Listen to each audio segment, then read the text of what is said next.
brought you by Silver Pumps and Motors. Top quality और consistent performance के लिए सिर्फ सिल्वर पंप्स नाम याद रखना. బీజేపీకి దేశమంతా ఒక ఎత్తైతే ఆంధ్రప్రదేశ్ మరో ఎత్తు. ఇక్కడ ఆ పార్టీ సొంతంగా అధికారంలోకి రావడం అంటే అనుకున్నంత ఈజీ కాదు. ఈ విషయంలో కమలనాథులకు కూడా క్లారిటీ ఉంది. అలాగని అనుకున్న లక్ష్యాన్ని చేరకుండా మధ్యలోనే కాడి పడేసేందుకు సిద్ధంగా లేరు. ఎక్కడి నుండి నరక్కు రావాలో వాళ్లకు బాగా తెలుసు. అందుకే ఆ దిశగా సరికొత్త వ్యూహాన్ని అమలు చేస్తున్నారట ఢిల్లీ పెద్దలు. కీలకమైన ఆ ప్రాంతంపై ఫోకస్ పెట్టి మెల్లమెల్లగా రాష్ట్రం అంతా పాకేందుకు పక్కా స్కెచ్ వేశారట. ఇందుకే ఏపీలో బీజేపీ వేసిన ఆ కొత్త స్కెచ్ ఏంటో. గోదావరి బెల్ట్ పై బీజేపీ ఫోకస్ చేసిందా? మొన్న వర్మ, నిన్న వీర్రాజు, ఇప్పుడు పాక. పార్టీ మూలాలు ఉన్న వారికే పదవులివ్వడంలో మర్మమేంటి? బలమైన వ్యూహంతోనే ముందుకెళ్తోందా? ఏపీలో బీజేపీ జోష్ ఇప్పుడు మామూలుగా లేదు. అభి చిన్న కన్ఫ్యూజన్, ఫ్లాట్ కొనాలా సైట్ కొనాలా? కన్ఫ్యూజన్ ఎందుకు, ఒక రియల్ ఎస్టేట్ ఎక్స్పర్ట్ తో మాట్లాడు. ఎలా? బాస్ వాలా బీ ద బాస్. జనసేన టీడీపీలతో జట్టు కట్టి 8 అసెంబ్లీ 3 పార్లమెంట్ స్థానాలు గెలిచిన కాషాయ సేన ఇక సొంతంగా బలపడేందుకు ఇంతకు మించి మంచి తరుణం ఉండదని భావిస్తోంది. అందులో భాగంగానే పార్టీ హార్డ్ కోర్ నేతలను ఎంపిక చేసి మరీ ప్రాధాన్యమిస్తోంది. వలసొచ్చి హడావుడి చేసే నాయకుల కన్నా మొదటి నుంచి పార్టీ కోసం పనిచేస్తున్న హార్డ్ కోర్ కాషాయ నాయకులకే ఇంపార్టెన్స్ ఇస్తామని చాటి చెప్పే ప్రయత్నం చేస్తోంది. వైసీపీ మాజీ నేత విజయసాయిరెడ్డి రాజీనామాతో ఖాళీ అయిన రాజ్యసభ సీట్లో ఎవరికి అవకాశం దక్కుతుందా అని విస్తృత చర్చ జరుగుతున్న వేళ అనూహ్యంగా ఆ స్థానం బీజేపీ ఖాతాలో పడింది. తమిళనాడుకు చెందిన అన్నామలై, స్మృతి ఇరానీ, మందకృష్ణ మాదిగ ఇలా బీజేపీ తరపున బరిలో ఉంటారంటూ చాలా మంది పేర్లే ప్రచారంలోకి వచ్చాయి. కానీ బీజేపీ అధిష్టానం మాత్రం పార్టీ విధేయత వైపే మొగ్గు చూపింది. పార్టీ మూలాలు ఉన్న వారిని ఎంపిక చేసింది. గోదావరి జిల్లాలోనే కాదు, రాష్ట్ర పార్టీలో సీనియర్ నాయకుడిగా ఉన్న పాకా సత్యనారాయణను ఏపీ నుంచి రాజ్యసభకు ఎంపిక చేసింది. అలా ఆయనను ఎంపిక చేయడం ద్వారా ఎంతమంది పెద్ద నాయకులు పార్టీలోకొచ్చినా పార్టీ కోసం ఏళ్ల తరబడి కష్టపడే అసలు సిసలు కార్యకర్తలను, నాయకులను అధిష్టానం మరిచిపోదనే సంకేతాలు గట్టిగా పంపినట్టయింది.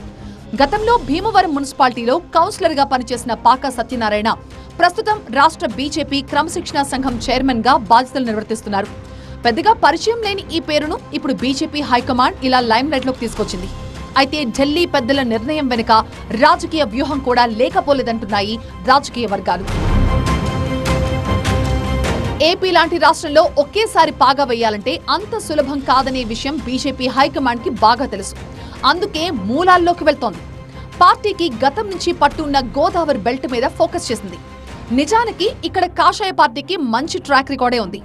కాకినాడ లోక్సభ స్థానం నుంచి 1998లో బీజేపీ అభ్యర్థిగా విజయం సాధించిన Uppalapati Venkata Krishnamraju alias rebel star Krishnamraju ఆ తర్వాత 1999 ఎన్నికల్లో నర్సాపురం ఎంపీ స్థానంలోనూ కాషాయ జెండా ఎగురవేశారు. అంతేకాదు, వాజ్పేయి కేబినెట్లో కేంద్ర మంత్రిగాను పనిచేశారు. భీమవరం లాంటి కీలక పట్టణంలో పవర్ఫుల్ గానే ఉంది బీజేపీ. ఉభయ గోదావరి జిల్లాల్లో గతమెంతో ఘనం అన్నట్లుగా ఉన్న బీజేపీ ఇప్పుడు మళ్లీ అక్కడి నుంచే మొదలుపెట్టింది. పార్టీకి పూర్వ వైభవం దిశగా గోదావరి బెల్ట్ నుంచి అడుగులు వేయాలని చూస్తోంది. ఇక్కడ మరింత బలపడటం ద్వారా రాష్ట్రంలోని మిగతా ప్రాంతాలకు విస్తరించాలని భావిస్తోంది. గోదావరి బెల్ట్ లో ఇప్పటికే పాగా వేసిన కాషాయ సేన ఆ దిశగా కొంతవరకు సక్సెస్ అయినట్టే చెప్పొచ్చు. రాజమండ్రి ఎంపీగా పురంధేశ్వరి, నర్సాపురం ఎంపీగా భూపతిరాజు శ్రీనివాస్ వర్మ విజయం సాధించారు.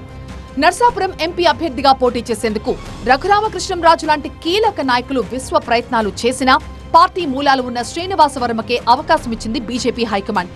ఈ ప్రాంతంలో పార్టీ బలోపేతానికి ఎన్నికలకి ముందే శ్రీకారం చుట్టిన బీజేపీ అధిష్టానం మరింత పకడ్బందీగా వ్యూహాత్మకంగా ముందుకు వెళ్తుంది అనే దానికి ఆ తర్వాత తీసుకున్న నిర్ణయాలే నిదర్శనంగా చెప్పొచ్చు. 1988లో సాధారణ కార్యకర్తగా బీజేపీలో రాజకీయ జీవితం మొదలుపెట్టిన శ్రీనివాస్ వర్మకు ఎంపీ టికెట్ ఇవ్వడమే కాదు, గెలిచాక కేంద్ర సహాయ మంత్రిగా ఊహించని అవకాశం లభించింది. ఇదే ప్రాంతానికి చెందిన సోము వీర్రాజు గతంలో పార్టీ రాష్ట్ర అధ్యక్షుడిగా పనిచేశారు. ఆర్ఎస్ఎస్ మూలాలున్న ఆయన మొదటి నుంచి పార్టీకి విధేయతగానే మెలిగారు. వివిధ స్థాయిల్లో పార్టీకి తన సేవలు అందిస్తూ వచ్చారు. అందుకే మరోసారి ఎమ్మెల్సీగా అవకాశం ఇచ్చి బీజేపీ వీర్రాజుని పెద్దల సభకు పంపించింది. ఇప్పుడు మరో నాయకుడు పాకా సత్యనారాయణన్ కూడా ఢిల్లీ స్థాయిలో మరో పెద్దల సభకు ఎంపిక చేసింది. ఏపీలో బలం పుంజుకోవాలంటే గోదావరి జిల్లాలతో మమేకం కావడం చాలా ముఖ్యమని బీజేపీకి తెలుసు. అందుకే అక్కడున్న హార్డ్ కోర్ కాషాయ నేతల్ని నిద్రలేపేందుకు, వారిలో ఉత్తేజాన్ని నింపేందుకు పార్టీలో కీలక పదవులు అప్పగిస్తూ వ్యూహాత్మకంగా ముందుకెళ్తోందని రాజకీయ వర్గాల విశ్లేషణ.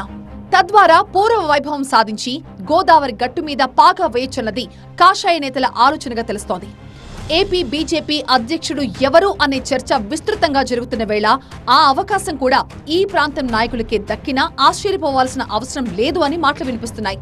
ఎందుకంటే శ్రీనివాస్ వర్మ, సోము వీర్రాజు, పాకా సత్యనారాయణే కాదు, రామ్ మాధవ్ లాంటి హార్డ్ కోర్ కాషాయ నేతలు ఈ బెల్ట్ లో చాలా మందే ఉన్నారు.